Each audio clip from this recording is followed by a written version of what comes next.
Alrighty then, Successful Indie Author 5-Minute Focus episode. I think it's 585. We'll edit that if we figure out it's not. Alright, I'm at the airport.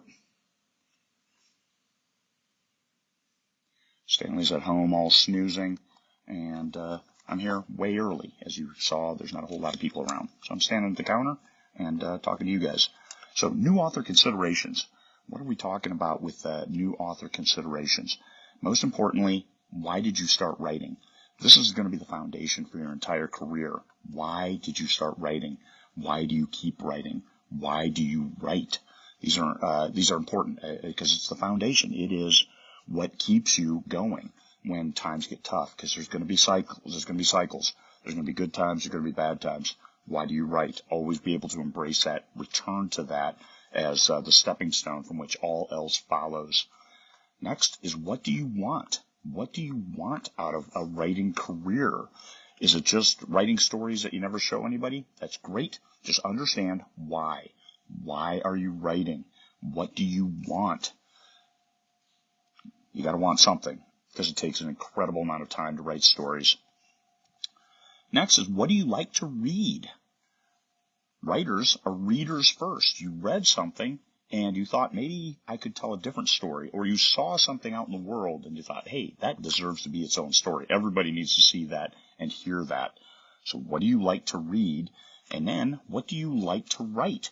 It may not necessarily be what you like to read, but usually it is. And if you like to read something and it's in a big genre, you win.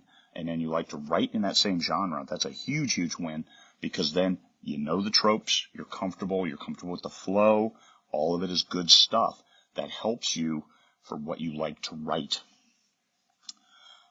If you can write something that a big population like to read, then you're setting yourself up much better for success than a sub niche where there's very few readers. Then it's hard to find them, and it's hard to keep them on board. And even if you do get 100% of them, it may not be enough to keep you in diamonds, as it may be. You may have to have a day job if you sub yourself down too much. But if you can keep it broader, then you set yourself up much better to win.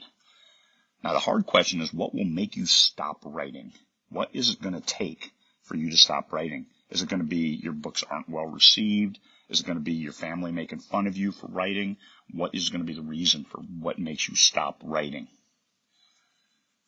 What will it take for you to keep going? This is another point that it's important to understand what motivates you. Is it a book that makes a little bit of money? What if it makes none? So does it have to make money for you to keep going? What will it take for you to keep going? What's that support? Everybody needs rewards. Everybody responds well to positive reinforcement. What is your positive reinforcement for writing? And then finally, what do you fear? What are you afraid of? That fear is going to be what has the problems that you're trying to overcome with your writing. Something you escape from, whether escape to.